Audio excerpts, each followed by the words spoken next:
broadcasting live to tape from beautiful Omaha, Nebraska, where on a clear night you can almost see a very tired man because his broadcast partner lives halfway around the world. It's the RutgersKev Show. Kevin O'Keefe gets the win at Charlotte. Kevin O'Keefe is going to take his first win and only his third start in the series. Beautiful job for Kevin O'Keefe. Gonna troll me forever. Oh my gosh! Yeah, Sean, take a look at his on his kid there. Very appropriate today. Oh boy. I'm Matt Malone. I stream iRacing, but when I'm not racing, I'm listening to the RutgersKev Show with your host, RutgersKev. How does he have 38 viewers? Hello, everybody. Welcome back to another episode of the RutgersKev Show. Well, last episode I promised I was going to have a big guest coming up, and boy, this week turned out to be something else. Actually got something bigger than I was talking about last time. I really don't think it'll get any bigger than this. Hey, if you're bigger than this and you're out there, let me know. I'm sure you've heard it by now, but in case you've been living under a rock, I'm going to play you the start of the YouTube video that I premiered Friday morning. Hello, everybody. We're here at Brands Hatch. Somebody saw my YouTube video yesterday and suggested that I really need some tips and offering to give me some advice, and hopefully everybody else can take this advice and use it to become a better driver. So let's see who's here. Mic check. G'day, Kevin. It's Marcus from Australia, mate. I've been watching your YouTube channel and your podcast and realised you've been having a bit of trouble getting around Brands Hatch. So as a former driving instructor around the track, I thought I'd give you some tips. When you're a content creator, it doesn't get much better than that. So just give you a little bit behind the scenes. When I started this podcast, it was focused in on iRacing's growth, and it still is. I want iRacing to grow tenfold to what it is right now. So I wanted to do it in a way that spoke to the people that were movers and shakers in iRacing, the people that really knew what was going on, and the people that are engaged almost daily in iRacing. And who better to do that with but with other content creators?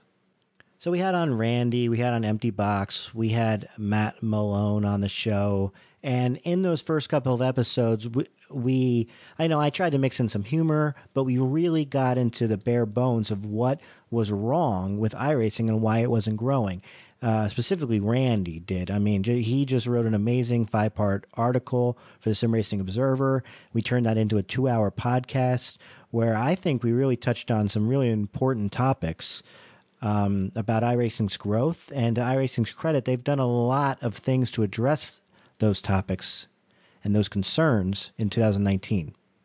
So in May of 2018, I got a message out of the blue from none other than Macros Ambrose. And he basically says, hey, Kev, big fan of the podcast. You want iRacing to grow? I want iRacing to grow. What can we do to make iRacing grow? And I just really talked to Marcus about different ideas I had about a general overarching way that we can change the system. It was never like, you come on the RutgersKev Show and we will change the world. I was like, here's my ideas, Marcus. You go change the world. I told him I'd be happy to help, but I was not the person that can basically just create these ideas I had in my head. I'm too busy. I'm an attorney. I'm a father of 2. I basically race in my spare time. The iRacing NASCAR series, back when I was popular, 2013, 2014, 2015, was one night a week for basically 2.5 hours. Because that was pretty much all I had time for. I mean, I'd like to race iRacing all day, every day, like what Matt Malone does in the winter here. When he's out of work, he can just play iRacing for 6 hours a day. That would be heaven for me. It's just not something I can do. And because I can't do that, it also means I can't be, for an example, a organizer of a league. Well, sometime in the late summer of 2018, we got the idea to move to Nebraska. And then, the wheels got in motion to move and things had to get packed up. So the podcast in general really slowed down and streaming stopped because I just felt like it wasn't worth it to stream in virtual reality. So things kind of slowed down, and me and Marcus kind of lost touch. Not that we or totally out of touch. We were just not like both on the same page of let's work together or let me help you to have iRacing grow. Well, the podcast is back. The Patreon started. The streaming is back because I upgraded my computer. And out of the blue, again, Marcus comes to me and says, I want to help you. Here's what we can do. So we decided to make this training video for Brands Hatch because Marcus knows Brands Hatch, and I had just run there in GT3 and was going pretty slow comparatively. I did get fourth in that race, but it was a 1,500 strength of field, so it's pretty much like beating up a bunch of fifth graders. So I introduced Marcus, as you heard, and then he's supposed to go on the track and basically show us around Brands Hatch. And the first thing out of his mouth is this. Yeah, so you wouldn't believe it, Kev, but I'm actually a fan of yours. The whole why me thing is actually a lot of fun, and in racing there's a lot of why me moments. So for an hour and a half, Marcus stayed and basically showed me around Brands Hatch and worked with me to get me faster, and then, you know, just gave overall general driving tips. And it worked. My race I did on Wednesday night, I was running in the 23s, and the race I did this morning, I was running 21s. So the response to our work has been overwhelmingly positive, and Marcus is basically all in. He wants to do a weekly series now with me where we'll just go over different topics. Now, the videos won't be an hour and a half long. They'll be like 25 minutes long. But so the idea is, you know, he'll be the teacher. I'll be the guy who entertains. Basically the Dean Martin to my Jerry Lewis. And I think that we got a real serious shot to make this work. I mean, how can it not? I'm freaking entertaining. Marcus is freaking informative. Let's do this. Let's knock it out of the freaking park. So that's where I need your help. You need to spread the word. Share this with everybody that you know that could possibly care about motorsports. We need to show people through Macros Ambrose that iRacing is real. iRacing is a legitimate form of racing. If people see or know that the skills in iRacing transfer to real life or vice versa, iRacing will get more respect. If iRacing gets more respect, more people will watch. If more people are watching, more people will join. If more people are joining, there's other avenues that people can pursue in iRacing, including, but not limited to, $100,000 prize pool that Porsche is putting up for the World Championship. This is going to be the biggest year in iRacing's history. Okay, it's on us, the members of iRacing, to make this work. So when I say share, I don't mean the RutgersKev show, even though please share. I mean share the broadcast of the World Championship. Get everybody you know to at least click on that YouTube video once. Porsche's got to see a return on their investment. And if Porsche sees a return on the investment, another company is going to want to get a return on their investment. Why should Porsche get all the respect and adulation from the iRacing people? You know, I'm Mercedes. I don't want Porsche to be getting all of the accolades. And you can see already how this is going to snowball upon itself. The people that make sim hardware, they're going to make more sim hardware. They're going to make more money. The people that want to make sim hardware are going to see the people selling more units, and then they're going to jump in. And the rising tide is going to lift all boats. And when AI comes, hopefully soon, the rocket ship is going to explode. And it's on us, the iRacing community, to step our game up. That's every single one of us, whether you're a content creator or whether you're a listener. Spread the word and don't knock change. Now, that doesn't mean that you can't complain about things. You know, if you think the tire model's not working properly, say something. If you think that the day-night transitions are affecting your frame rate so much that it's unplayable, say something. If you think that incident limits and special events should be tweaked, say something. That's perfectly okay. All right? It's perfectly okay to share your concerns or your, complaints, for lack of a better word, with iRacing, with other members of the community in an effort to spark change. But it's not okay to say that iRacing is basically a joke because they're getting AI, because that argument is ridiculous. Oh, look here. Now look here, me bucko. I haven't played the Look Here sounder for like almost a year now, and maybe it not be appropriate, but I needed a way to change segments, and Look Here, fine.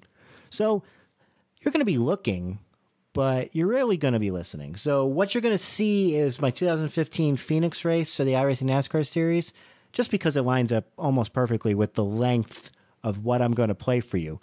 So on New Year's Eve, Drew Adamson from the iRacing staff, who's in charge of what I thought their video producing, so like all the build preview videos and all like the peak highlight videos, Drew makes. Well, apparently Drew's also involved in special events. So he decided to host basically what was supposed to be a Q&A, but it mostly just turned into, I would call, a town hall regarding what the incident limit should be at Daytona. So I joined in about 5 minutes after it started, and then I was like, I got to record this. So I hit record. So you're going to be hearing a lot of voices. There was probably 50 people in the Discord, and I'm not going to identify everybody who's talking. Just know that a lot of the voices that you're hearing are from longtime members and from people from top teams. Now, I think I'm going to give my analysis on this on a future video because this is already going to be a pretty long podcast. So when I say video, I mean podcast.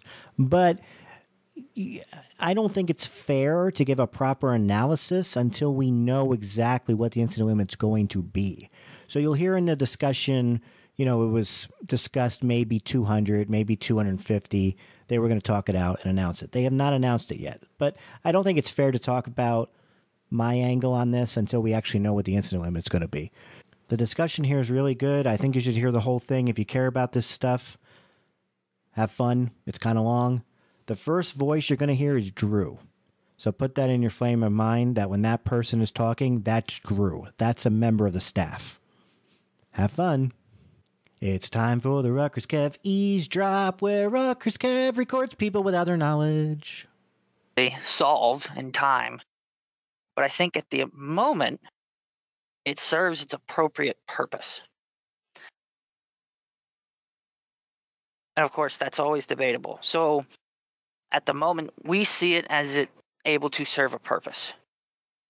So for right now, that's kind of where we're at. What that number is actually even more of a debate, in my opinion. Does anybody kind of have questions on or want to discuss yes or no? Yes, So what exactly? Oh, sorry. Go ahead. Yeah, can I just ask? So you say it serves a purpose.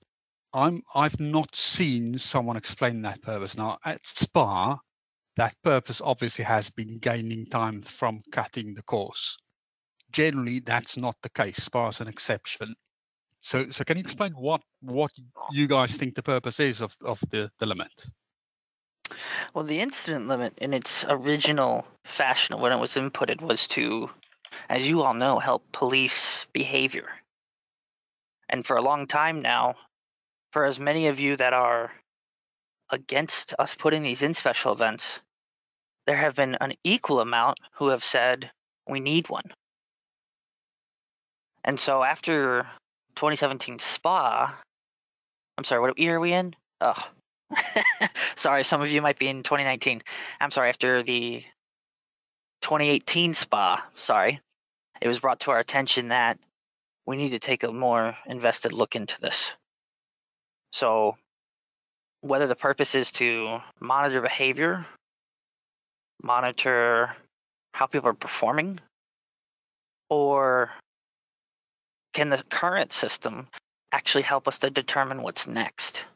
Because as you guys know, nothing's ever relatively constant. It's always evolving, which has been some of the best things about iRacing as a whole, is we constantly evolve and nothing actually ever stays static. It's never the same thing year to year, in general speaks. I mean, there's some things that haven't changed.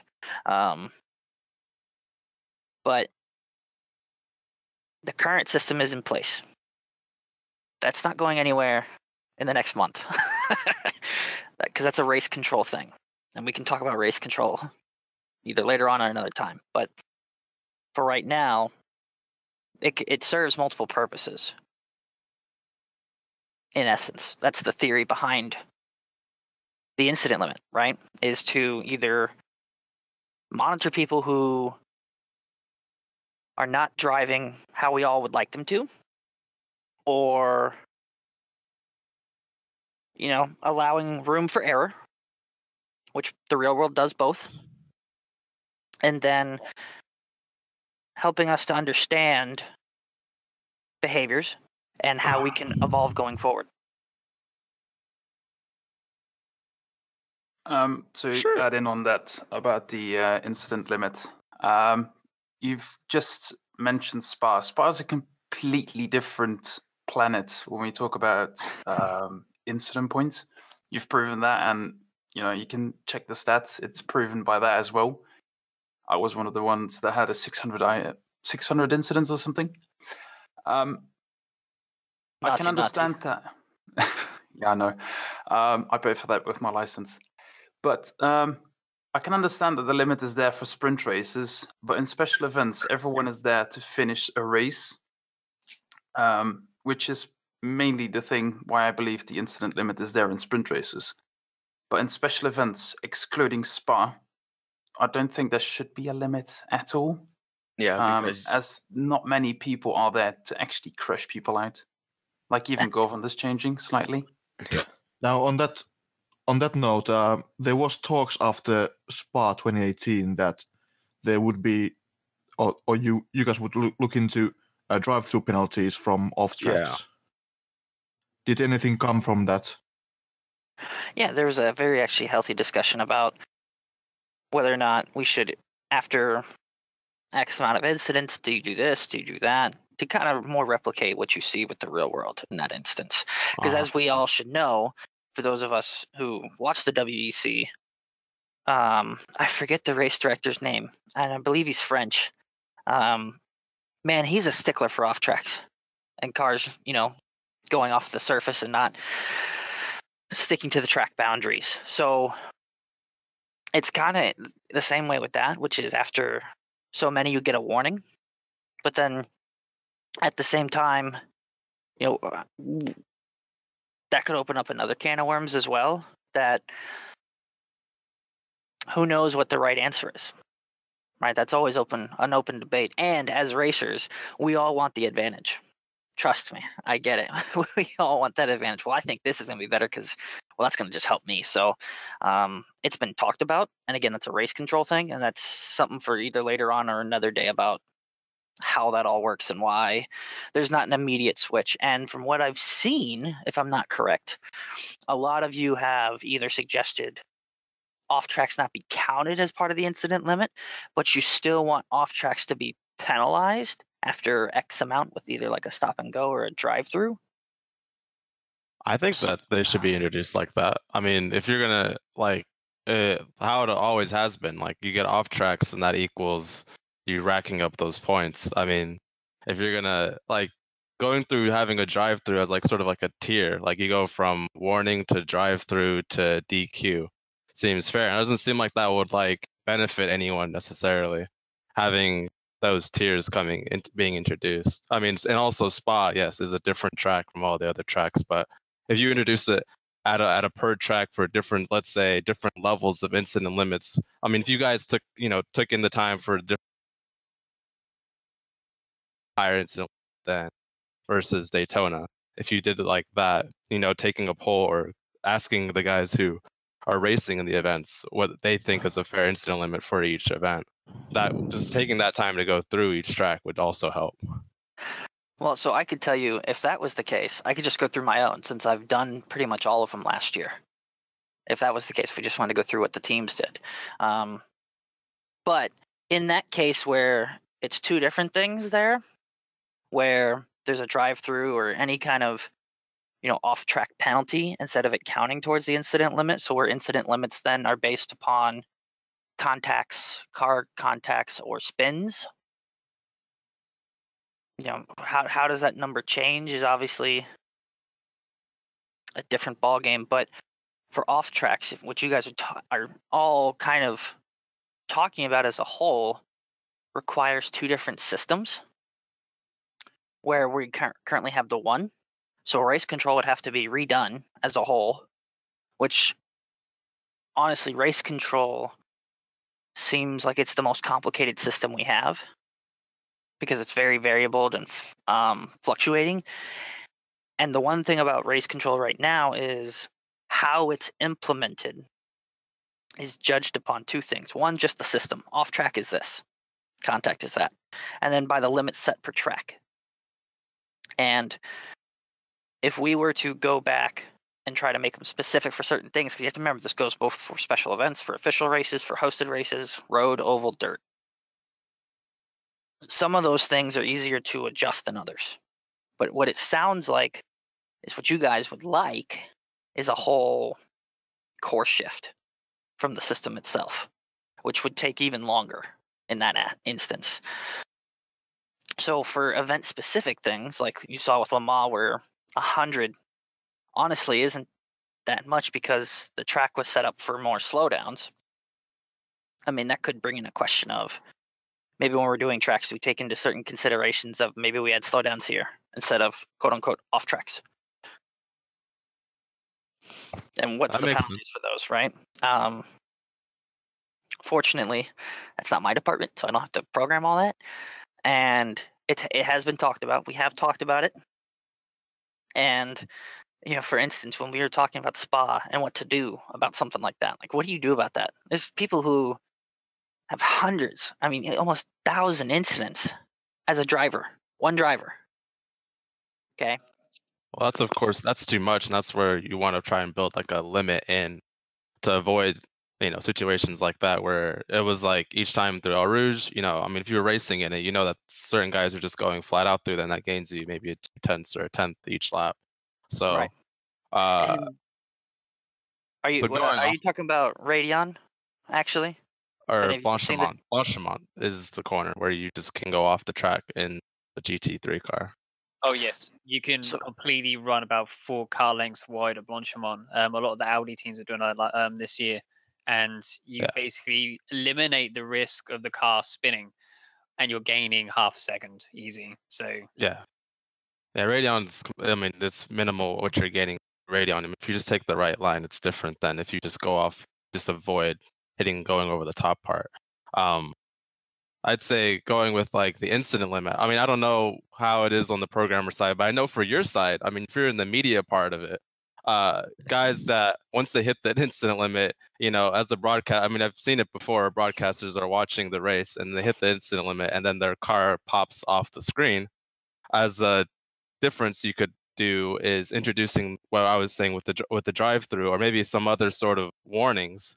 In the media, the guys who are your race spot guys that you guys pay for, or whoever pays to do the broadcasting, it helps them better off with having, let's say, a drive-through or warning for when the guy hits a certain amount of limit. But when you see guys popping off the screen, that's obviously not fun for iRacing's sake, looking at that. Right. So again, in that instance, it's what you guys are talking about is two different systems, which it's not the worst idea. Just that would have to become a project, and race control would have to be rewritten. So it wouldn't just be for that. It'd have to be for other things and other instances as well of what else race control do we want to evolve. Because that is, I don't want to say like it's a living, breathing thing, but it kind of is if you think about it. And so, yeah, I don't mind drive-thrus, but at the same point then, well, what happens after you do 10 off tracks? You do a drive-through? Okay, now you do 10 more. You have to do a stop and hold for 30 seconds. Then you do a stop and hold for a minute. Then we start yanking laps out of you, right? At what point, though, do you just say, all right, enough's enough, you're done, you're parked, right? And that's and again, with what we're about to discuss, which is the numbers, that's just a gray area, and that's just on preference. Sure. I guess that'd just be down to what guys decide upon. I'd say guys, you guys who are obviously working as a job, create effective incident limits. I mean, of course, you know that you can't go on doing 1,000 incidences for a race. So somewhere where we're figuring out how to limit it and then finding a number that everyone can more or less agree on, I think would be a good start. Yeah, and also if somebody got to stop a hole for a lap in a 24-hour race, I'm pretty sure those teams would probably call it after that, anyways, because they don't want to race the remainder of the race one lap down. Right. And so with that, you know what? That's a different discussion. I'm not going to get into my feelings about that. Go ahead. Sorry. Yeah, I think like drive-throughs is definitely the way to go. If you look at, obviously, Spa is a completely different topic, but there were teams getting 4, 5, 6 off tracks per lap, which could gain them anywhere up to sort of 6, 7 tenths a lap, which is obviously at a disadvantage to the teams who aren't, doing those off tracks, and it's unfair for them not to have a punishment on what happens to them. So, like, overall, I think drive-through is the way to go. Stop and hold's a bit iffy because if it's too long and depending on the lap, like Ray said, it could just force teams to just not bother with carrying on if it's so far into the race or whatever. Yeah. So all your ideas about what this should evolve into is, honestly, some of the things that we've talked about ourselves. And I'd like to say we're in a good place right now about kind of where the knowledge is. Just with our plans at the moment, we have other things that are, I'm not going to say priority, but we have other things that are being developed right now that we want to focus on at the moment. So we are aware of it. It has been discussed about possibly adjusting something in race control or not redoing race control. I mean, we'd all love to redo race control, but something that would help benefit. I don't think going redoing forward. race. So Drew, is there any plans to like maybe stretch the limit of the bus stop on the exit? Because you put like half a tire. It seems like if you put half a tire on the exit of the bus stop on the left side, coming out of it, it seems like you get a random 1X. So I'm wondering if that corner will be adjusted, for instance, in the future. So all I can say about that is, now I've seen that pop up a few times, is when we meet again as a group for our marketing meeting, I can suggest it. And that's all about that. What I can do. From there, it is not my decision. It is up to, as you guys know, Loose Lips Tony. So I can suggest it that we change it.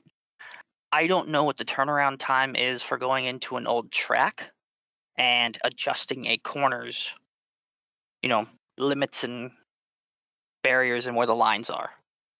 With this other project that we have right now with AI, hopefully that can help point out some of those things better, because we're also developing lines for that the cars, their tolerances and that kind of stuff, just like you see with the incident limit lines and how those are done. So in that respect, I don't know what the process is for that and how long that would take. And for the art guys, who I believe are the ones who created that, again, there may be other things right now they just want to focus on instead of, well, it's just one corner here. And I don't know the answer to what the process will be for that, but I can suggest it.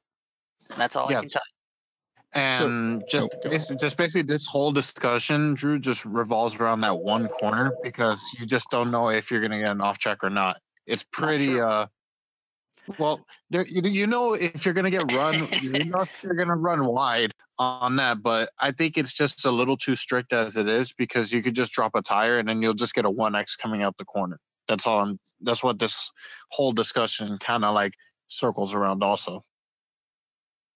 Well, so, it's funny as well. That's not the corner that bothers me the most as a driver. The one that bothers me the most is the first hairpin of the International Horseshoe. Funny enough, that's the one where I rack them up. I don't rack them up that much in the bus stop. I rack them up on that first hairpin because I'm just hugging that curb. Because the last couple years now, we've ran the DP, and one, negotiating traffic when a GTE and a GT3 are battling with one another and trying to pass each other is sometimes chaos. And so I've found that it's just easier to ride that curb. It's just right there and it's huge. But, because of the measurements of what's considered off track and the point on the car, you get an off track there. And the same could be said for the kink. That's right after that, heading into the second hairpin. You cut that just a little too short and you're on the curb. It's about what the measurements were. So, the answer is maybe we take a look at some of the new tracks that are coming. I don't know what the process would be to go back through old tracks, or maybe when we come out with an updated version, because I know everybody wants an updated version of Daytona with the new grandstands, the new building, and the new stadium, and the first, Motor Speedway Stadium. That's crap. Who knows? Maybe when it's eventually redone, that stuff can be taken into better consideration. Like I said, all I can do is I can suggest that we take a look at a couple corners and see what the options are. So it's kind of a 50-50. So you may have to go into the race knowing that the exit of the bus stop is going to be temperamental. And are you mostly getting it on the left or the right? Because I can tell you this: if you're getting it most on the left, then you're running the bus stop right, and you're running a little too close to the edge. If you're hitting it on the right of the exit, you need to adjust your line. Yeah, for most people, that's on the exit when you're on the left. It's always the exit on the left. Yeah. Yeah, but then you're taking so much curb. You need to look at how much curb you're taking. Like a curb is not an extension of the track. Well, you're taking less curb than every car takes in real life still. They were talking about drivers adjusting, I think it was last year or the year before, they were talking about drivers adjusting their line deep into the race because they had actually dug out a rut behind the curb there on exit. Well, and that's always been the topic of debate with the curbs at Watkins Glen, right? Is that the backside of them are just so vicious for when you hop over them, especially the second to last corner, the boot, that nice little cute right-hander. You can in real life you can hop over onto the runoff, but they were talking about how it actually punctures tires when you come back over. So we could do that. Would you prefer that? We could just puncture your tires. Yeah, I would prefer 100%.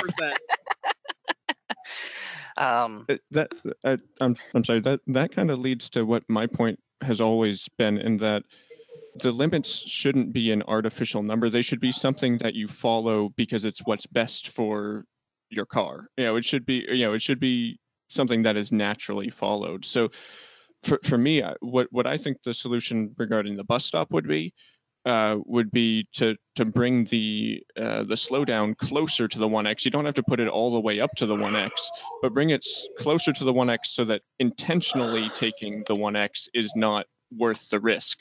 If you can hit a half car width space, every single lap, and it gains you a quarter of a tenth, then sure, go for it. But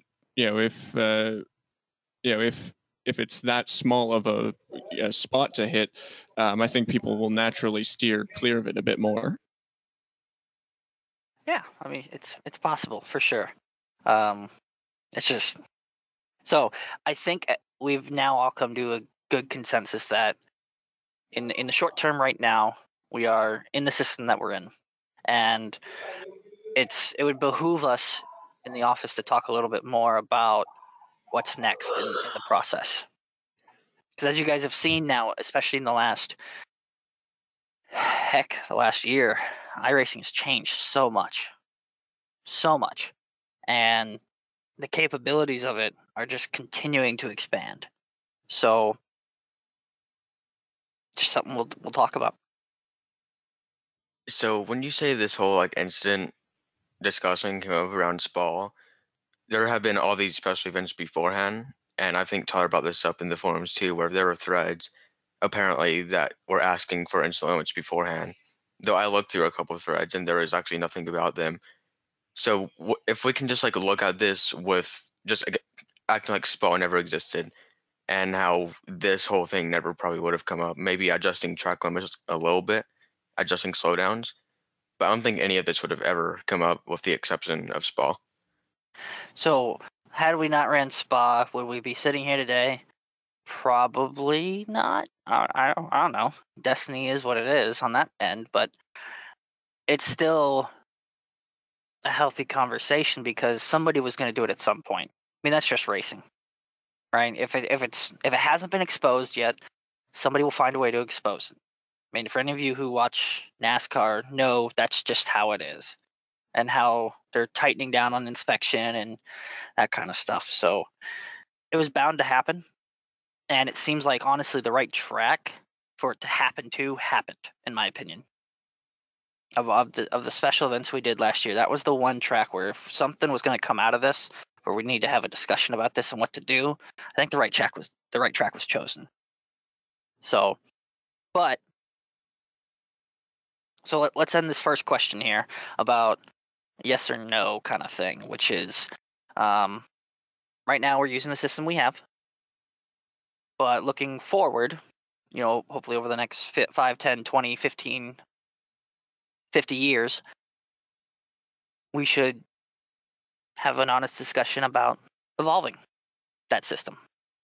And that's all that I can say that we can do at the moment. Can I ask one more before we move on from this one, Drew? Mm-hmm. Within the system that we have right now, is it possible to simply change the weights of incidents? For example, if the system is being used purely to police off tracks, is it possible for one event to make car contacts, loss of control, and wall contacts not count towards the incident points and have it be a pure tally of course cut? I wouldn't know the answer to that. What I do know is something was changed for dirt, and I don't know what. So I know Tyler's listening in, and he could possibly answer that in text, but I don't know the answer to that.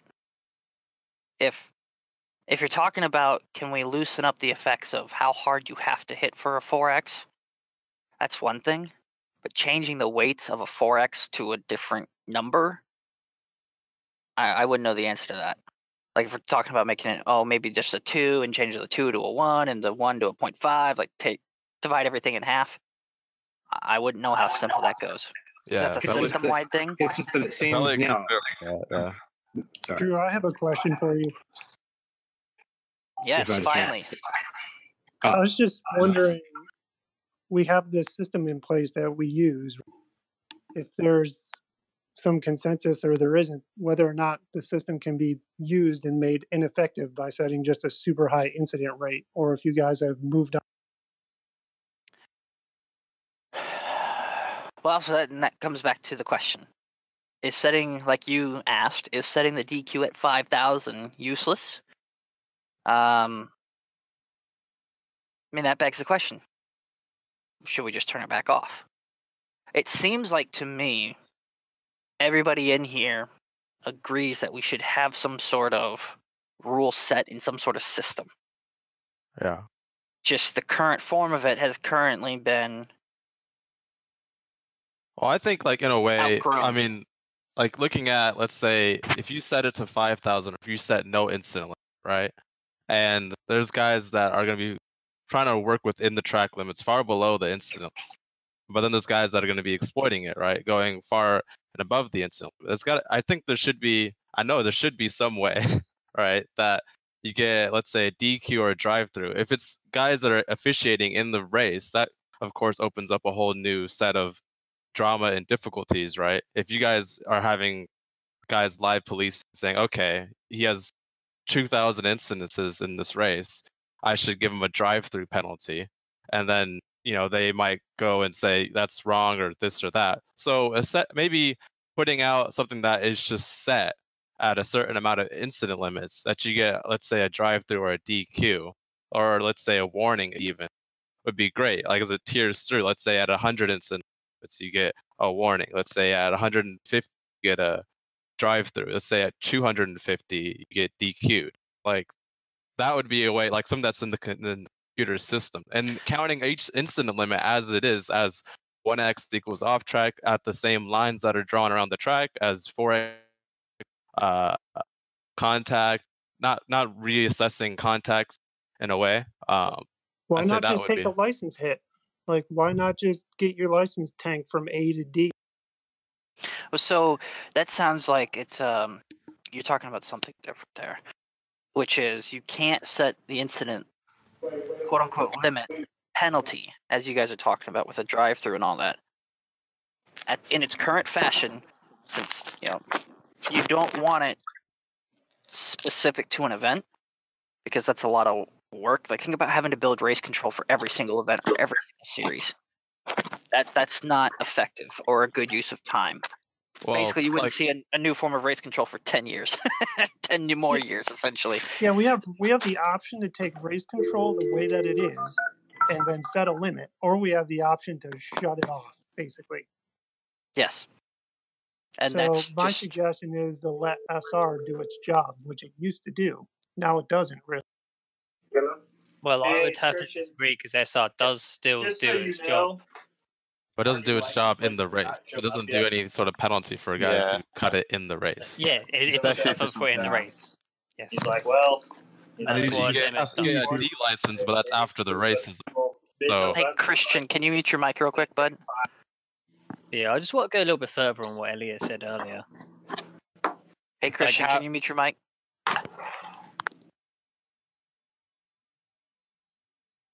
Oh, okay. I thought I heard someone dialing and having an office conversation. That was it. So again, the first question that I want to kind of get your guys' feedback on here is: the system is on or it's off? That's the first step here. You can have it on, but have like a reasonable limit per hour. That's a different. That's a different question. So let's just solve the first one right now. Yes. Yeah, I think everyone would pretty much agree on. Okay, so we should have an incident limit for special events. Yeah, there should be an incident limit. There should be a fluctuating incident limit per event. For the event, we can set at least as a minimum numbers. We can say. Yeah, and I see that already that you guys are doing that. So I'd say as it fluctuates throughout the year, there should be different incident limits for tracks. You guys can use your own intuition also back with what we do, and with our, let's say, incident limits based on previous years, collect a good number that's for that. So I mean, you guys did the perfect thing with Le Mans, for example. I think you set it at 100 there, and it was pretty much perfect, I think. So what I'm hearing is, yes, we should have an incident limit. Yeah. Okay. Yes. No. There we go. Oh, wait, no. So, I mean, it is a yes or no thing, but there's so much more. I mean, obviously, I'm not going to say yes if it winds up being a 2-incident limit. The number is a different question we're about to get to. Yeah, but then we have to say yes or no again after we've determined the number, because I think the number has a big impact on whether people, want yes or no. Yeah, I think. I don't think the number. Say yes or talk about the number. I don't think the number itself should determine whether or not the system should be used. The question is do we want the system to be used for special events, or do you not want an incident limit and you face whatever comes of it? I mean, I can accept an incident limit if it's 250. I'm going to absolutely say no if it's 50. I mean, it definitely does have to do with the number. So that's what we're going to get to is what we're going to discuss what the number should be, or what kind of math there should be, or what kind of statistics you pull from and all that. But it's a question of right now, is the debate the number and where it's coming from, or is it debate about the system? Because those are two different subjects, which is why I wanted to separate them. And it seems like all of you can agree there should be a system. There should be a system. It shouldn't be the automatic system we have in place currently, I think. We're talking about Daytona, and they can only do so much before Daytona. Yeah. So again, it's not a question of a system, it's a question of the system. Clear, you guys want a system in place that enforces something, which right now is in its current form.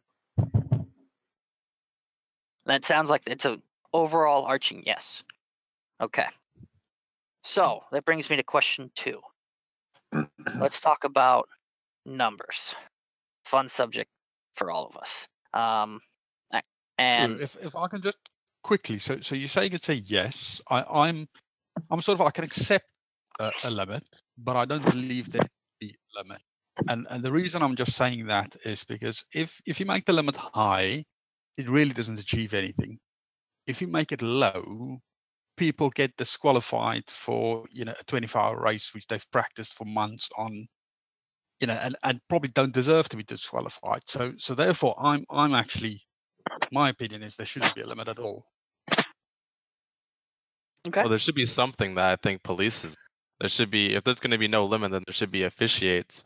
Someone that's in the like 2 years ago in BGT, there's officials. I don't know what happened to the officials that were there before. Okay, I'm sure you guys can go into that, but there's there should be someone that says stop running off the track. I get that. I think we all agree there needs to be something in place. But the question for Daytona is there isn't going to be anything else in place. So it's only either a limit or no limit. And I'm just saying, if you put the limit high, it doesn't really achieve anything. If you make it low, if it's a get 500 disqualified. limit, there's no point in having a limit. Yeah, so as someone that races in Camel, because I was probably bound to bring this up anyways, and so we're the only series that doesn't have any instant limit at all. And personally, I think the only track we've somewhat abused incidents is Spa, and really no one really gains an advantage. I took an off track every lap in the bus stop on my way to winning that race. Every lap. On purpose as well. And I gained a lot of time doing it. I wouldn't have won that race if I didn't do it. So, okay, Dave. it's a problem. On Spa, you can easily get 11 off tracks by track extending or cutting the track. Whereas on Daytona, you can only get like 3 max if you even try. Yeah, it was 1 a lap, but it still was. I was saying is I was introducing like a fluctuating number that you can. I mean, I know guys who like the crunch numbers out there per different track. You just make a number that I feel like that's a pretty easy number to come up with. Go into what previous year's incidents were. Let's say I rode Atlanta versus Spa. You'd say Road Atlanta might be 150, or Spa might as well be 250. I mean, and then let's say Daytona or Le Mans was perfect number, might have been 100 based off of how previous year's incidences were, or how they racked up with or without a limit. So I feel like that number should be something that you calculate out. When we talk about that but number, it's not, unfortunately. When we talk about that number, we're talking about the number for the entirety of the race. Because is it not possible to have a set number per hour?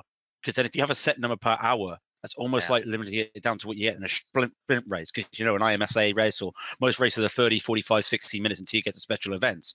So surely if you have like a 30 to 50 limit per hour, yes, then you run the issue that why do you have a crazy hour that something happens? But if you have it per hour instead of having it over the entirety of the race, wouldn't that be easier? And then I think that would be a number that most people could agree to instead of having a crazy number for an entirety of like a 24-hour, 6-hour race.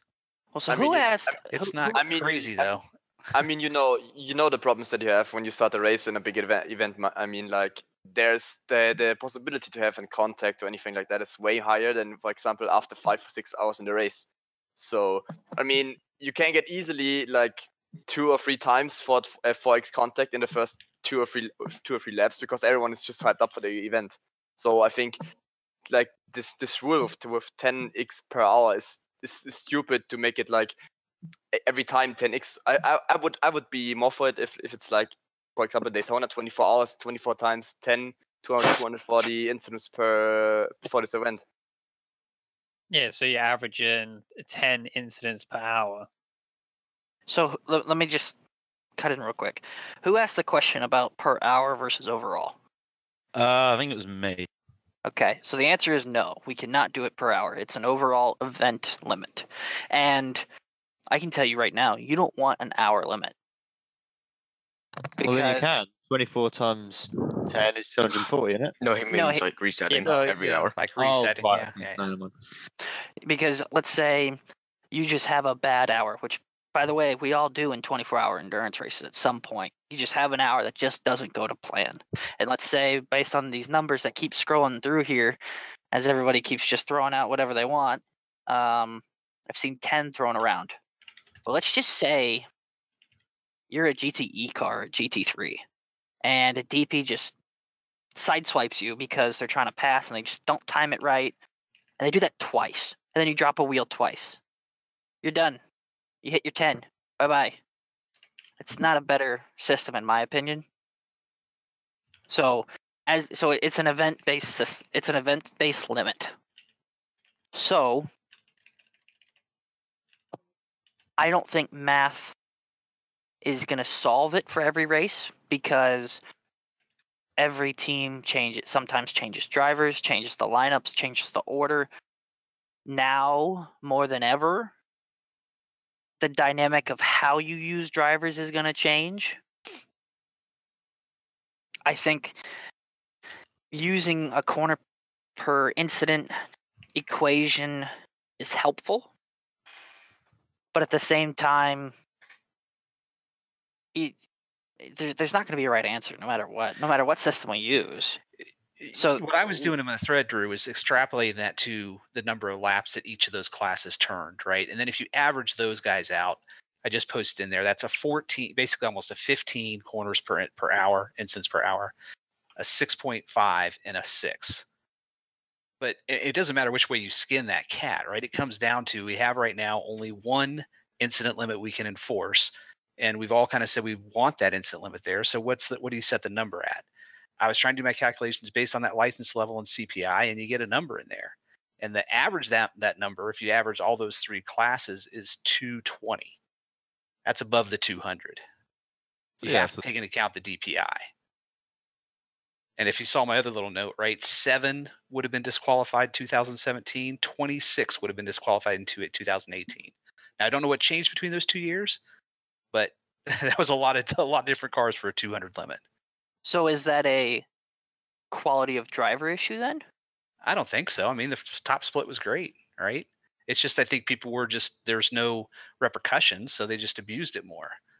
So you don't need to have the repercussion needs to be high enough here. You still want those people disqualified. I mean, as people are saying, that's true. You shouldn't be disqualified just because you got the 1X, and we don't have a system to do anything to them. But you need to set the limit on the high end so that, okay, if they're really, really abusing the hell out of it, then yes, you probably should be. You're definitely doing it to gain time and save tire, right? That's the other part that no one ever talks about. They say spot's too close. No, it's the limit. But you don't have to turn the wheel. You don't have to scrub the tire. There's a lot of things that happen, and you benefit from by going over that limit. Fair enough. So to me, I don't see an equation that actually can justify what it should be, because of course everybody's different skill levels. There's some people who can actually get 0 the whole time, and there's some people who can rack up a few hundred. So let me talk about how that's why I use the low end of the scale, right? If you use CPI, if you use the low end of the scale, that's the license level you have to be in that series. If you can't adhere to that license level, then you shouldn't be in the series. Yeah, exactly. I mean, a D4.0 is like 30 CPI, so if you can't hit that for 24 hours, you should be able, you shouldn't be in the race probably. They might have wrecked out by then anyway, right? But you're doing it to not hurt people, but you're doing it to hurt the people that are abusing it. In this case. Did you say 30 incidents per hour? Hang on. So say that again. CPI. You said a D4.0's CPI is 30? Yeah, when you look at the, I don't know, you guys have seen the SR chart that's posted out there in various forums, but it's got all the little squiggly lines for all the different classes, and basically a D4.0 is more or less 30 CPI. Which means that they can do 30 corners per incident. Right, which is about 2.5 laps at Daytona. So what is that? It comes out to about 350 incidents for a race for 24 hours. About 16 an hour. Yeah. Obviously, the pro guys, the guys in split number 1, who are all A's and pros, should be able to do much better than that, right? Because they're already maintaining 60, 70, 80, 90, or 100 CPI. So I have found in my experience that it's the exact opposite. The guys who are newer want to be safer and get the experience, and sometimes the quote unquote better drivers are more abusive. That's because we're pushing the car more, and we're Yeah, trying to exploit the the pros are going to exploit whatever is there. I mean, like the more experienced guys and the good guys know where you can push the limits even more. I think that's the reason why it's like that. Yeah, but if you're pushing the limits, you're more likely to make a mistake as a result of it. Well, yes, but the only mistake that you have is in the race itself. And if you lose a license because you are pushing the limits and getting incident points, like you can get your A license back within a week. Yeah, I mean, when there's a Nordschleife a week right after it, I mean, everyone is going to spam races and get their license back on it. So it's not that hard. Yeah, I think I got my C license back like the day after, and then the next 3 or 4 days I was already back up to A class. After Yeah, it's not hard to, like, if someone gets demoted to D class or whatever from the amount of incidents they do, for example, if there's no limit, it's not really a difficult task for them to get back up to A license or B license or whatever quickly. Yeah, and I'd say that's where the problem lies, is right there. Is that the fact that, I mean, you can go into these races whether you're on purpose taking the off tracks to try and gain time, or whether you're experienced and you're taking off tracks to get the lap time. It's going to be the same. That you need to create a number that sort of either it has to be a number that either qualifies them or gives them drive-throughs or gives them some sort of penalties. Because obviously you can go into these races at the intention of just trying to get as many incidents as possible to try and get as much speed as possible, and then you just go and get it back when you go and do spam races, as guys are saying. So there is nothing that iRacing, as of right now, is doing to, let's say, like nothing on the officiating side that really deters completely from doing that sort of like action and then just bringing yourself back up in races after the event, because of course you're trying to do whatever you can to try and do well in the event, obviously. And you have 2 months or so to get ready for the next event. And you just get your license back easy. Yeah. What is the incident limit actually accomplishing? So people wouldn't abuse going off tracks? So that's something that well, you can abuse it by taking others out as well. Who just asked that? Hammer. Oh. One in favor of not having. Were you here for the first round of conversation about where the system is kind of being used for? Yeah, but is it actually doing that? Because it seems like it's DQing people unnecessarily. What do you mean unnecessarily? unnecessarily? They're getting DQ'd because they're abusing it. Yeah. Exactly, yeah. What do you mean unnecessarily? I would say 90% of the DQs that come from the incident limit are pretty justified at most. Just out of that's people your opinion. completely Unless abusing. there's a slow DP. A. Yeah, Court. A slow DP, yes. Well, in long endurance races, it stops. It stops people from exploiting the system that isn't in place yet. That I hope there is in future that there will be slowdowns from running wide from Blancpain or cutting the bus stop, which it already does. But the off-track limits apply to everybody, just like the DQ limit applies to everybody. So if you remove it, all the track cutting applies to everyone. Everybody can do it. Yeah, no matter what the system is, it's a fair system. That's nothing's about fair or unfair. It's about good or bad. I mean, it's. So why remove, if everybody has the opportunity to cut the corners like everybody else, why would you remove people for cutting the corners too much?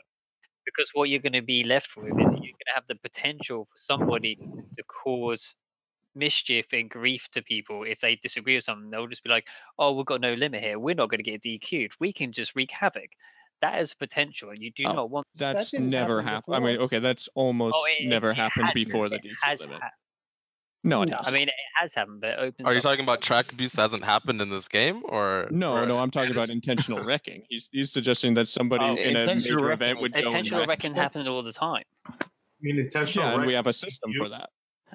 Yeah, that was still we have a Still have that system. Also, if it's a 50 times limit. If somebody's an intentional wrecker, they can just destroy the race anyway. If it's a 50 incident limit, that does absolutely nothing to stop an intentional wrecker anyway. But then if you get rid of that limit, there's potential they're just going to keep doing it anyway. No, by then it's a matter of how many people they can actually take out with the 50x. Yeah, well, I'd say like how 17x is calculated is nice. I don't think you can even get to 30x intentionally wrecking people before your car's a mess. Easily, you can just park at the bus stop. You can if you use the Ferrari, like. True. And how many? Car. Ferrari is a tank. And I mean, just coming from the oval side, that sometimes the incident limit is set too low. But I think there needs to be a way just to determine what it should be. To stop, just to find a balance between, someone can just to prevent, someone going in there and wreaking havoc and then, not unfairly DQing. Well, I'd say because I know one of the main issues of the Road to Pro Series last year that I heard constantly was the 15x instant. I know it's not road, but is that oval? Yeah. On the NASCAR side. Hang on, is Tyler still in here? Yeah. Yeah. Okay. Yeah. Oval drivers suck. I just want to get that out of the way. I'm just kidding. Wow. I'm kidding. No, I mean, trust me, there's a reason I run mostly road courses now. Yeah. That was just for Tyler, everybody. That's not. Yeah. Don't worry about it. So what happened pretty much, and I'm just going to bring this up anecdotally, was it was a big issue at Martinsville when they went there because the instant limit was 15x, and with netcode and things that just can't be controlled. I know there were people who were just like backing off and letting people by, and it wasn't so much of a race as much as people just trying to not get DQ'd the entire time. And then even with that, it was, just kind of a mess. And I think there needs just to be a way, maybe even just poll the community just to ask, where is the limit? Where should it be? Well, asking the whole forum, what do you think this number should be, would result in 100 pages of mess. I think you got to start from how many off-track are you willing to take to gain advantage if there is no off-track limit or instant limit. It was said earlier that we have to find a balance between people who want to ruin other people's days and people who just, you don't get off tracks because you're pushing the car. Sometimes you get off tracks, as has been stated, because an accident's happening in front of you, and you just you avoid it, right? Sure. And that's why the 10x, for example, 10x per hour would be perfect. I mean, you have your own off tracks that you can get, and there's also some room for unexpected off tracks or unexpected car contacts, for example. I like the CPI idea most. I think the balance of the whole system is kind of wrong. I think you should have room for getting more incidents, but I think also the entire system should be it should be harder to gain licenses. So the debate to this is whatever number we set, we're also on the flip side annoyingly saying you're also allowed to violate the sporting code this many times. So the CPI is probably a good way to go, but at the same time, that also means that's basing it off of an average and not giving it some room. But at the same time, part of these races is also the challenge. I mean, so, if the incident cap isn't doing what it's supposed to do, and it isn't preventing the things it's supposed to prevent, and it ends up negatively, why would you run the system? I don't understand that. I still haven't gotten past. Okay, so John, how is it not? Yeah. Hang on. So the special events are the only case where we have apparently this issue. In a normal 25 to 45 minute race, I firmly believe the incident limits are being effectively utilized. Yeah, I agree with that. Yeah, +1. Yeah. Like in an NIS race, for example, if I remember correctly, it was either 17 or 22. 22. If you are able to get 22x from wrecking people, that's 4 times. I'm guaranteeing that car's not driving more than 100 miles an hour. Yeah, but we're talking about road, not oval in this case.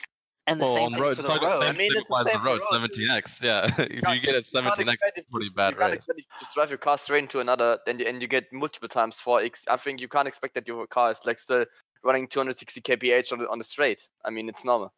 So I mean, yeah. obviously, Actually, on that thought, is something being done about the incident limits for when you collide with a car in GT racing, because it being 4 times seems a bit too high. Because Seems just right. For open wheel racing, I can get that because open wheel cars are extremely fragile, but GT cars, especially touring cars, can take a big beating.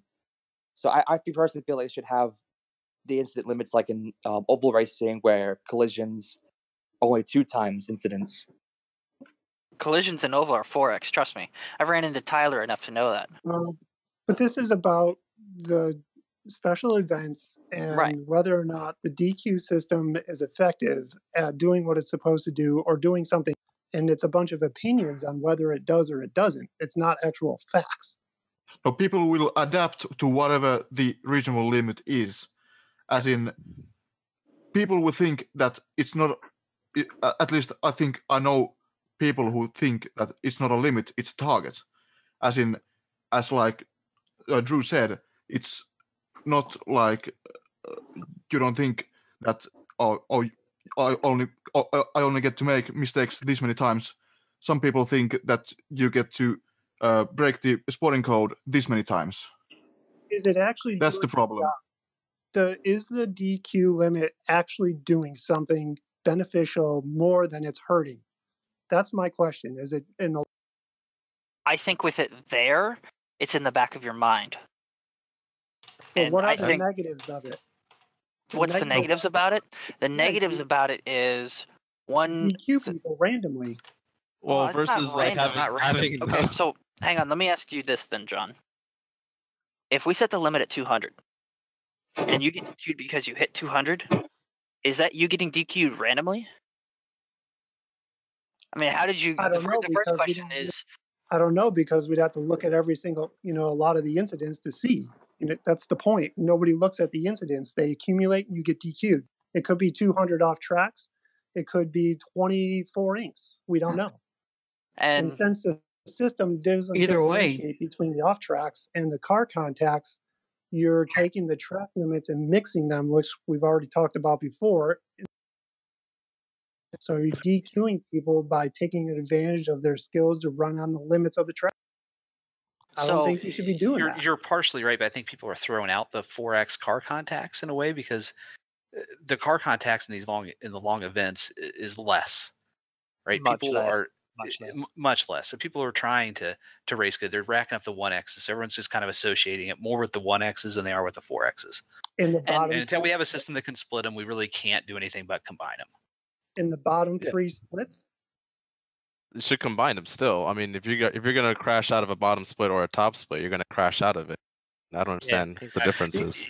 Yeah, but there's the differences, right? You're trying to get the guy who has 5 4x's in a row, right? Versus those all being 1x's.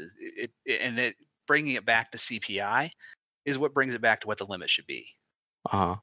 I want to remind you that. No, yeah, I do like that. I mean, I like saying for different tracks, like, I mean, as has already been done in the past at Le Mans versus Spa versus Road Atlanta, having different, like, fluctuating number of incident limits based off of calculations from the past for what drivers have already done, and like proposing that you calculate that sort of average of incidences, and then you try and bring that down to the next year and following in for the next year. Let's say, like, for Road Atlanta next year, you just go off of what guys were going up to a certain limit in the previous year. You say, okay, next year we're going to have 150 instances at Road Atlanta.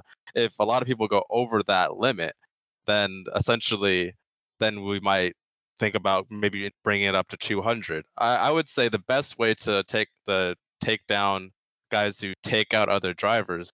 I mean, I guess that does happen in races. That guys that go out and take out other drivers. Having officials or having some sort of way that you could get a DQ in from reporting an incident like that in the race would be better than having a really small incident to try and avoid that, if that is what some people are proposing, or having no incident limit, because you're just gonna get DQ'd anyways. I mean, that's just ridiculous. Also, I mean, if you had some sort of way of like penalizing someone and it having an effect in that race is what I'm proposing, and I think that is something that can be brought in. I mean, you have it in hosted races where guys get drive-throughs or guys get penalties. You just have no one in these like 24-hour races is officiating these races, and no one is. Let's say when they did the 24-hour race and like the whole field dropped out in the top split. I mean, no one reset the 24-hour race, and there was no reset of the 24-hour race, and there's no one that we didn't like go and say, okay, there's officials in the race. Obviously, there's 3 guys that are doing the race, and they all won the race at the end of 24 hours after everyone else dropped out of the race. I mean, having someone that's there to essentially organize that would be great. So on that note, actually, related to that, Craziness 2924 in the chat pointed out that he'd like to see incidents giving penalties. I personally would like to see that. Like, if you've accumulated so many incidents, you should be given like an automatic like drive-through penalty or a penalty added on to the time at the end of the race. Yeah, before you go into that, that's something that we have discussed, but that's not the why we're having this conversation. But that is something that they would like to look in. Yeah, because they're definitely looking into So, it. so I know previously mentioned. Matter of time, we can't do it right now. Previously mentioned, the current question we are answering now and discussing is what's the number? The system itself was the first conversation. So if any of you missed that first part of the conversation, the end conclusion is I will bring up that it has been suggested that we take a look and evaluate race control and how that system works. And that's all I can tell you that can happen with that. I don't know what the end outcome will be or whether or not, that's just what it is. So I'll be happy to suggest that on all of your behalf. And I guess since Tyler's in here listening, he can help do the same. But right now we're talking about what the number should be. And again, it has to be it's a crazy balancing act. And no matter, let's be fair, no matter what number iRacing or when I'm going through and I'm evaluating some of these special events, any of us pick, there's always going to be someone upset. Like we have to take that into knowledge as well going into this, is that it's never going to be a right answer. Even with CPI, you take the CPI formula and you sit there and blatantly explain it in 10 paragraphs, how the formula works, where it comes from, blah, blah, blah, blah. Someone's going to sit there and go, no, that's not what it should be. So I think, based on the fact that it's around the 240 area, okay, and when I did my research on it and how I came up with the number is I went back and I looked at the 2018 Daytona 24, which I happen to be a part of this. So it's great because even there's no bias or anything like that because I was involved in this process. And I looked at how many incidents drivers racked up. Because while, yes, you are racing on a team, so you all have equal responsibility to, in this case, not hit the limit. What were some of the absurd numbers out there? And what's a number that makes a lot of sense that drivers don't actually hit? Just ask Gianni. He knows all about absurd numbers. So in my research, and I posted this in the forum for any of you who didn't see this. So I went back and I looked at it. So there were 823 DP drivers. Only 4 of them went over 200. It should be done based on GT. I mean, DP is a different animal when it comes to off tracks. But also, you're bringing up drivers, and you even said it yourself. It was looking off of drivers. I think Vern looked at the actual teams, and he said like 21% of them would have been DQ'd. So we'll get to that. So of the 1,515 GTE drivers, 4 went over 200. And So then there's your number. I'd say drivers. That was drivers. That wasn't teams. Hang on. Yeah, go on. So I know it's painful. You just got to let me get it out. So of the 1,192 GT3 drivers, there were only 3. So out of the 3,530 drivers, 11 couldn't stay under 200. And so whether there's a slightly different animal though when you try to compare that, and that's why I did it based on number of laps. Yes, please. I will, but you can't. Okay, I will. Fine. And so in my head, I said, okay, if it's a team thing, you would want to hold your team drivers responsible to wanting to drive quickly and effectively and cleanly, right? And so if you also divide it, let's say you have 3 drivers. It's 8 hours each. You take the number 200 and you divide it by 3, it's about 65. So in an 8-hour window, you have about 65 incidences that each driver's allowed. If it's 4 drivers, it's 50 over 6. It's about a 5 to 6 ratio kind of thing, like a 5/6. So to me, when only 0.003% of last year's field could actually physically achieve the actual limit, that tells me that that number for a team is achievable, but also manageable. And so that's how I came to 200. And the fact that your CPI formula says, well, the number could be 240. Well, then at that point as well, you could also argue, well, I guess that's now going to be part of the challenge is you have, because again, we've said the flip side of this is we are now allowing you to behave a certain way. Yeah, agree with that. No, it sounds great. I'd say doing that and moving it forward to all the rest of the big events is what you need to do to start off with. So unfortunately, it was the method that I used for the Roar. That's how I came up with 50. It was the same thing. It was only a handful of drivers actually went over 50 last year. Actually, the last 2 years, only a handful went over 50. According, kind of the same thing. So I'm shooting at looking at, partially, and whoever posted that CPI formula, if you want to PM it to me, so I can take a little bit harder look at it, and also if you want to, show me how you got those numbers, and taking that, and then also doing the research on what drivers are actually achieving, because it's not just about, oh well, my team reached 200, we got disqualified, oh boo hoo. Well, there are incidences where, for Le Mans, most teams didn't even get close to 100. Most teams were in like the 60 to 80 range. Now, that's either from spins or from accidentally going off the track, and that's also because the track is 100. The other hard part about this for us at iRacing is this would be the first time for Daytona that this is implemented. So you have to remember now for Le Mans, we have data to work with. We know that actually 100 is probably the right number. So part of this evolution that I talked about in our first subject of whether or not the incident limit is correct right now or we should evaluate it, it's part of the evolution is you guys are also a constant experiment as well. So whether or not 200 right now is the right number, I don't know. It's something we're going to talk about here in the office a little bit too. Like, it's not a final thing, guys. I was just saying right now I'm looking at 200 because a lot of people were starting to get nervous because we're not doing the official 24 Hours of Daytona post until after, the next couple of days because of New Year's and everyone is still on kind of holiday.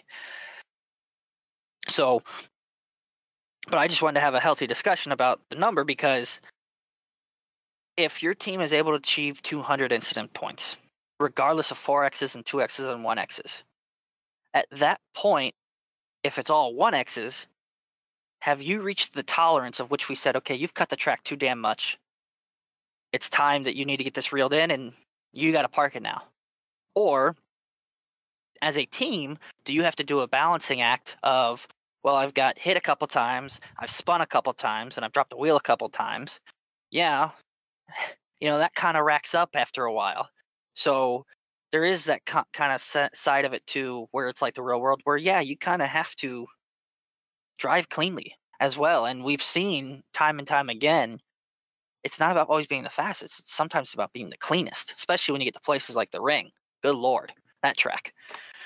So let's talk about 240 and the 200. 'Cause based on CPI, if I'm correct on who was it Craig King? I didn't post anything. I did, Travis Schwenke. Gotcha. So based on CPI of being 240 and my proposed 200, I think that should be the high end and the low end. So maybe one of those numbers or somewhere in between is actually the right fit. Yeah, so my point when I was cutting in a little bit was just that when you did that number in the 200 is that it doesn't really account for the number of laps that the different cars do, right? So CPI based, the DPI can have a limit of 411 at a C 2.5 level, where a GT3 car would be 345. So that's a difference of like 60 incidents between the two. Now I know we can't do it per series, anything else per class. So you're kind of stuck with what we have, right? So taking an average, if I average out what I did my spreadsheet actually has a bunch of different license levels in it, but I took A, B, and C at 2.5, and you end up with 216 as the average, 220. And that's basically a 10 incident per hour at Daytona. And that's all boils back to corners per incidents, but average between the three classes, you're at a 220 basically. So, and that aspect as well, we do want it to be a challenge, which is you guys are going to have to figure out, and again, myself, because my team is going to field 3 cars actually, we're going to have to figure that out too. We're going to have to know that there is a number that looms over our head, whether it be 200 or something else, that's what it is. So what's kind of the consensus here? Is that range, I hate to say acceptable, but is that the range that, and I don't want to say fair either, because as we said, we don't like the idea of setting a number because that means we are allowing certain things, whether right or wrong. I've not heard anybody argue against 240. Yeah, I think 240. Well, I mean, 240, 250 seems good. It always can be good because it means a maximum of 10 incidents per hour. I mean, it kind of forces you to try and at least put an effort to drive cleanly. Yeah, and it also can be adjusted based on the data that comes in from the race itself. Yeah, I think 10 per incident, 10 incidents per hour is a good baseline start number, and then from there maybe we could just adjust it here and there. Yeah, and just like ask the community for about every race, if possible. Hey, how many incidents per hour would you guys like? And try and go off the CPI. Go off contribution. Yeah, go over every track from previous. I wouldn't say. I already have every track and number of corners on track from a series we run. And sounds awesome. It's pretty easy to put, it's pretty easy then for me to pop in how many laps you're going to run, and it'll show you what your CPI needs to be. And that then calculates what your incidence has to be. Right. I keep seeing people saying there's 17x at IMSA, but I have no control over that. It's just the incident limit. It is for the official series, always will be. Typically, the special events are a lot more cleaner than official racing because people actually want to make it to the distance and not just a 1 hour sprint race. So I can't really control the incident limit in IMSA, and it's just going to stay how it is. Just in the actual special event, it'll be a lot cleaner. I think it's the biggest thing is as long as you can get some arbitrary number that is the most agreeable with, and then we can just look down the road and look, is this working out for us? Can we look at this again? As long as we can get something that is concrete and agreeable, I think that's the best thing that we can do right now. So Harrison I Finch think, said, yeah, "Happy my New main Year." thing is that. Oh boy, somebody forgot to turn off text-to-speech. My main thing is that, if you're not intentionally abusing it, you shouldn't have to think about it. I think it should only be a thing that has to be thought about if you are, in a position where you're abusing it. Joseph Ringrose said, "Copy." Might want to turn that off, Drew. Yeah, I think 240 does that, Dexter, because you're in the C, between a C 2.5 is you're probably driving at a C 3.5 level for that. But if Craziness 924 said Van Gibbo. But if it's a C license race and there are C license guys racing it, you could end up in a situation that they're disqualified even if they get a positive return on their safety rating. Well, so we're not talking about safety rating. We're not going to get into that. Yeah, but it's just still a race. You should expect people to drive the worst drivers to drive like a C license drivers and still make it to the end. Yeah. Well, I'll tell you, it's that's kind of why we're discussing that. But it seems like based on CPI, it's 240, and then based on what I saw about what can drivers actually hit, because that's what I think matters more. Is that too restricting? Is it actually possible? And for an event like Daytona, where over the past few years, as all of you have stated, it's not. It's you could get an off track or two on a lap, but you're not doing it every corner or every lap, right? Like it happens. So I just wanted to see based on what could people actually accomplish, and for me, that's where I'd like to pull the numbers from, is based on what can actually people do. And it seems like for Le Mans, that's kind of where we ended up. Is we noticed that people weren't really hitting 100, and that's generally due to the way the track is driven. A lot of straightaways. It's really hard to rack up 1Xs on straightaways. Just saying.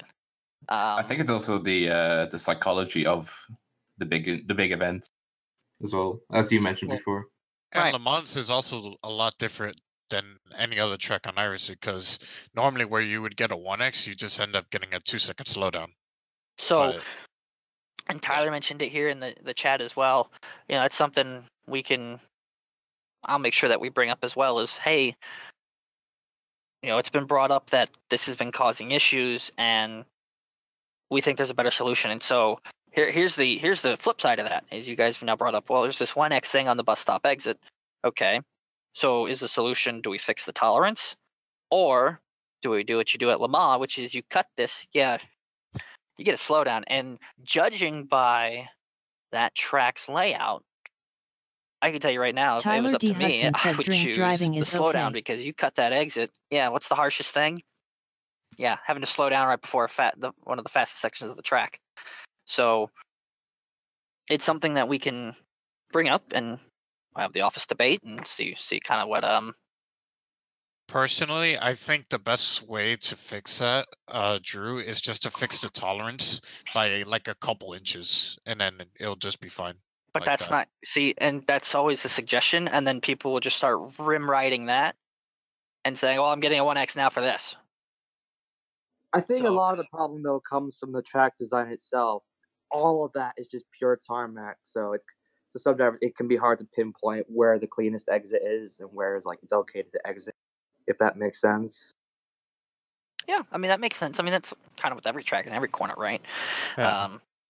But there was something brought up earlier about how in real life they'll run a little bit over that curb, but then after time that actually digs a rivet kind of right over the edge, and then that curb becomes a sharp edge for tires. So fixing the tolerance, I don't think necessarily is the answer all the time. Maybe there's certain tracks where maybe it is a little too restrictive or not, and then maybe there's some where instead of a 1X, heck, coming out of the bus stop full throttle, and all of a sudden you get this 2-second slowdown because you decide to cut the exit. Yeah, that'll probably take you 3 times before you stop doing that. Just don't cut. It's also a lot more damaging if you do it on the first corner of the straight, because you're just gonna see a lot of NMP ones just sliding by. Yeah, so then it also brings up the issue of safety. Is a slowdown on the exit of the bus stop safe? Because you get that thing and people trail brake or do this. So would it actually be better if you, as you guys talked about, is maybe down the line we need to create a new version of race control that evaluates off tracks and contacts and spins differently? Yes. Right, but that's not obviously going to happen right now. So in theory, it's great, right? Because you have to think about the safety too. If we do slowdowns on the exit of the bus stop, people either trail brake the whole way down just to try to keep up pace, they'll come to a complete stop, or they'll do all sorts of I'll go high, go low, apron, yada, yada, yada. So maybe a slowdown isn't the safest option, actually, as well. Maybe they'll just racking up to 1x and eventually, it just adds up to your 200 or 240 thing is safer for everybody. Because through there, I can tell you what, the Daytona road course, there's about 4 places on that track that are dangerous, and then the rest are just straightaways. Right? So it's very unique, and we're just focusing on Daytona. So the answer is yes, there will be probably a different number for different tracks based on how the track is, what people have actually accomplished. Because you have to think, the next one after this is Bathurst as well. So I'll kind of do the same thing as well, which will be, so it'll be nice to know the CPI for that as well. But you have to also see at Bathurst, it probably, even in a 12-hour race, it may not, probably no one's actually achieved 100. Because you hit the wall there, you're pretty much toast. Just get bored. That's right? We could probably set the incident limit at 40 there, and everyone will be fine, because you hit the wall once, you're pretty much dead there anyways. Yeah, Bathurst, really the only place to get an off track is in the chase, I think. I mean, I guess in the final corner you and could. Skyline and where and exit and turn one. Right, Skyline will break your car if you go over the curb wrong too. No, I mean around there. There's grass over there, and you can cut the. So the other reason why, based on corners per incident and what people can achieve, I personally would shoot for the low end because it's more challenging. And now when you mix in, but it shouldn't be a challenge. Yeah, that's not fun. I say it should be a following a rule isn't supposed to be a challenge. It's supposed to be something that if you're not being a jerk, you'd have no problem with. Yeah, if the systems were separated, right, then it'd be easy to set the car contact low and set the other one based just solely on CPI. And so what if you never came close to it? A track, it's just a track that you just don't generate off tracks at. Yeah, no big deal. So you have to have the anti side where you can actually police the other side of it. Personally, I feel like even if you did redid race control to compensate for stuff like that, I feel like there will be mistakes made because it's an artificial AI. Basically, it's some computer just picking the incidents in that. So there will always be mistakes, and there'll always be flaws in that sort of system, and people will always point out holes in it. Yeah, but it's also a thing that can be improved on. That's always the main. Oh, absolutely. But people will try and find holes and try and find ways to work around it and try and. Yeah, but if the more holes they find, sorry to cut across it, but the more holes they find, it's the more holes that are known and can be patched. At the end of the day, there will come to a point where, you're going to spend all your time trying to find holes. Good luck to you. So, it sounds like based on CPI, the number's 240, and the number that I'd like to go with is 200. So we'll discuss here in the office on what that number should be. But it seems like, much like with our first question, everybody is maybe not in agreement, but okay with that range, somewhere between 200 and 240. Well, that sounds great. For incident limits, that sounds great. Going back to what I said it with guys crashing into each other intentionally, and how the incident limit won't address that at all. Having 240 incident limits, you could take the field out 3 times, and you wouldn't get close to hitting 200 incidences. So, I know you guys don't want to do officiating because you haven't done it in this last year. But what is stopping you doing it? In the future, for the sake of competition-wise, because it only helps you guys competition-wise. But of course, you guys don't want to do it. Just why? Having live officials in the races that kind of go over, because the incident limit, whether you have 0 incident limit or 1,000 incident limit, so you can't have 17 obviously. That'll stop. No one would finish the race, but you'd have of course an amount, but that amount will never stop a guy crashing the whole field out. Of course, 17x can stop someone from crashing the whole field out, but having 250x won't. So going with that.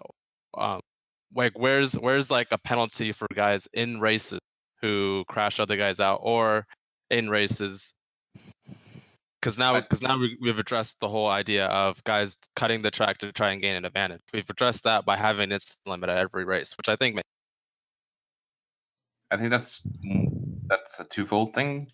Like, I think it's just a case of one part of it being a change in culture within the people that are racing in these events, and sort of being sort of ready to sort of call out shit like that.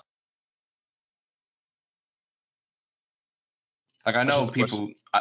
No, I'm just trying to sort of give a devil's advocate on that issue, but I think there should be a shift in culture in sort of, okay, really, if you're gonna do this, you're the geek.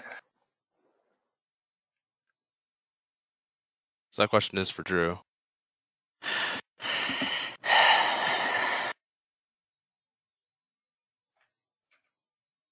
I think that goes back to what we were talking about with, system type and the number. Because while I think most of us in here are experienced at this, we also do have to leave room for new people to experience endurance races as well.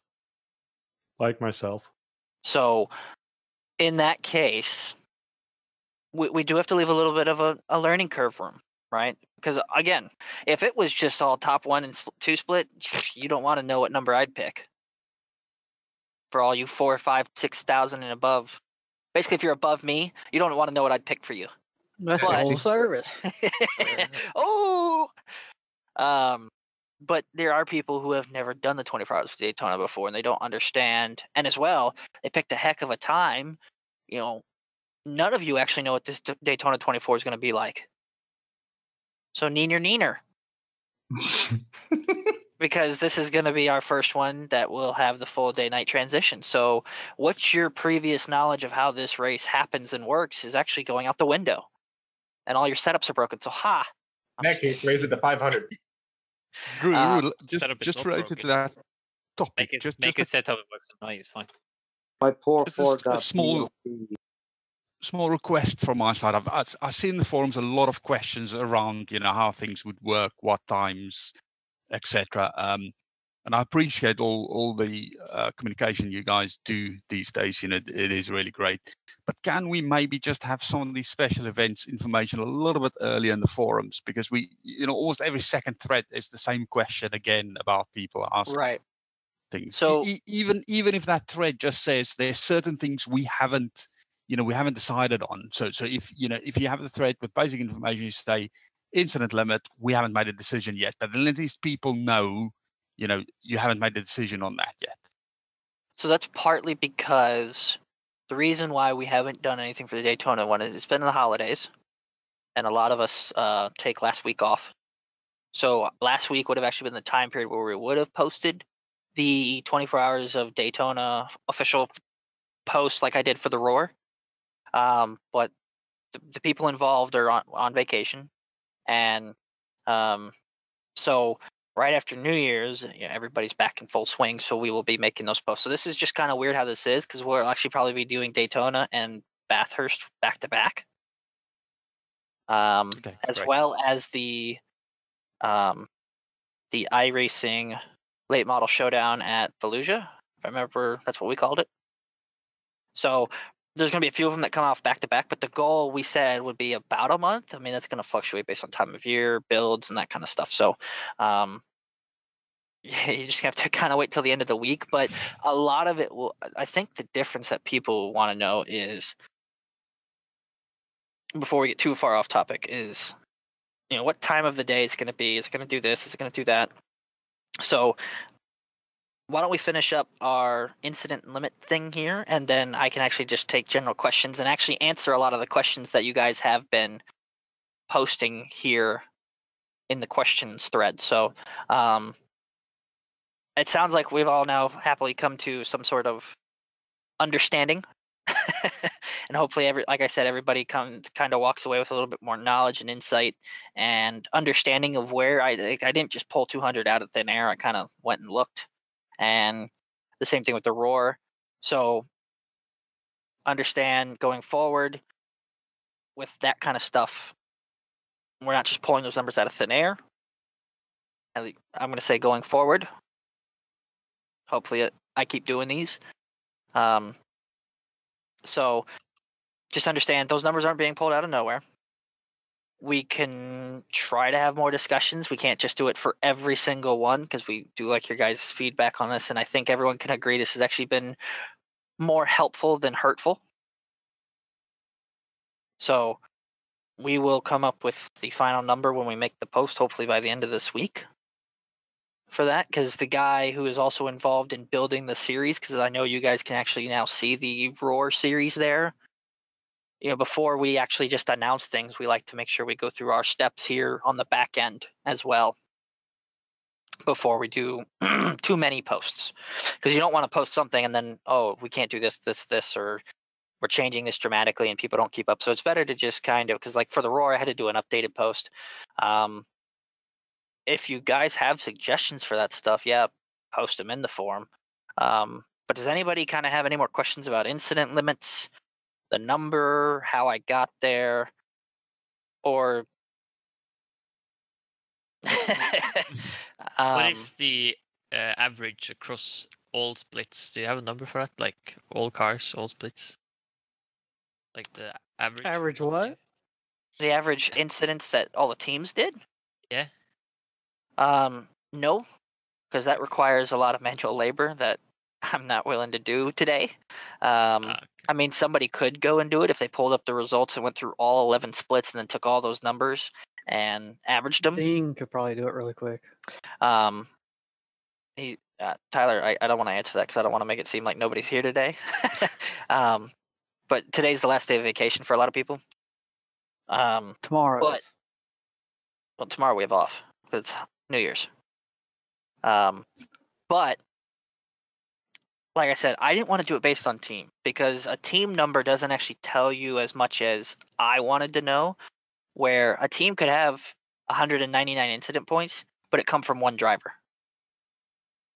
So that doesn't actually 100% tell me what can people physically accomplish per se. It's like iRating. There's people on my team that have like at least 1 or 2K iRating, but meanwhile I'm here with just over 600 RIP. But it doesn't mean that like I'm automatically a really shitty driver. Right.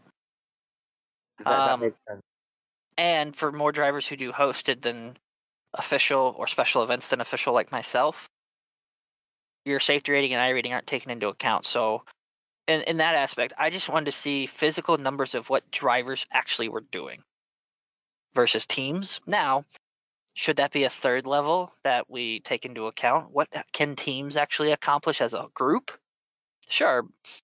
But I guarantee you for the spa thing, I think I saw something ridiculous. Like one team had 1,400 incidents or something like that, or one driver did. Yeah, one driver had. We had a lot.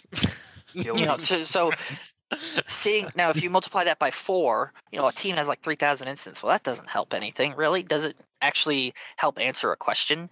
No, it's more about, I think, in my opinion, finding that number is about what can drivers actually accomplish rather than what can a team accomplish. And then it's the responsibility of that team to manage it. Well, it should be, and you have to separate what can they accomplish from what will they accomplish when they're trying to. Because it's a difference between, right. You can half the time. That's still obviously getting DQ'd half the time when you're trying to accomplish it. Doesn't make for a very good experience. It should be something where like 95 or 99% of the time, if you're making a legitimate effort to accomplish it, you'll make it. Yes. So, but if somebody wants to go through and find the averages and then send it to me, I'll take a look at it and see what comes out of it. But again, the reason why maybe next year is the year to actually go off of teams is because the number is there. Le Mans right now and Petit Le Mans are the only two that we have numbers to work with and can actually make an actual decision based on, okay, here's what the team's actually accomplished. Here's the limit that they hit. Well, we had this many get DQ'd. Do we need to raise it or lower it?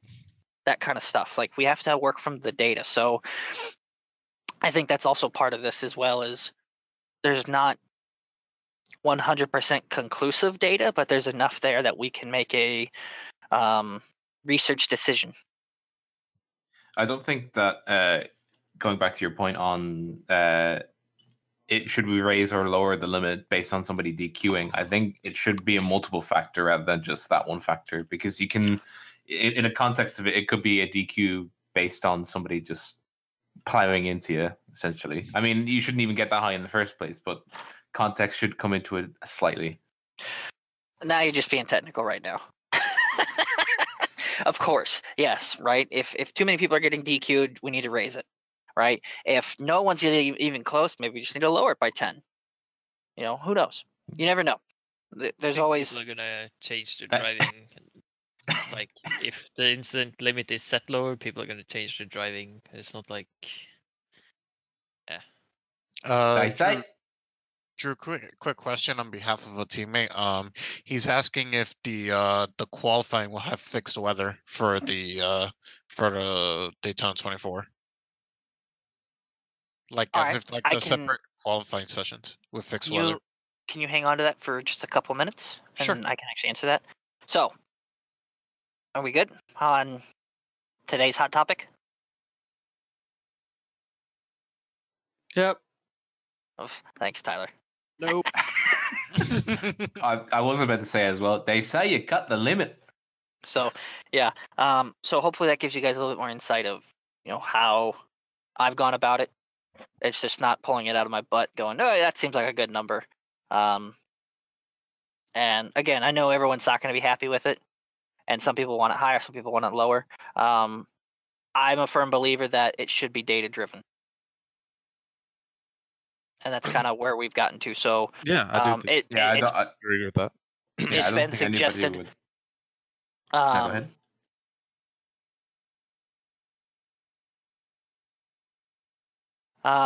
So I don't know. I was reading Seth's thing. Sorry. Now I got distracted. Dang.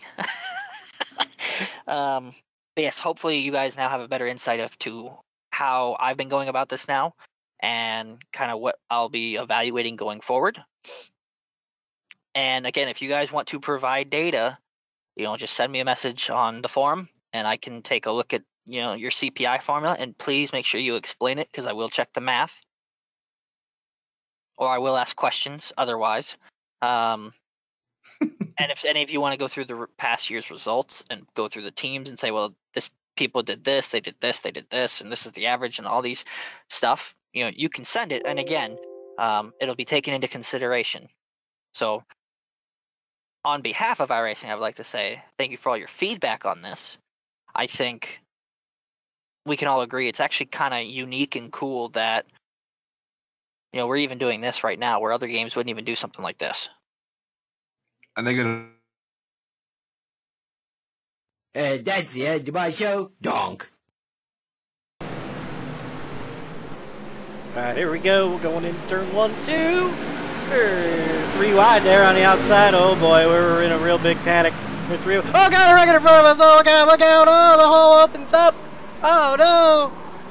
Kevin makes it through, but everybody else doesn't. Oh Jesus. Everybody's died. Donk.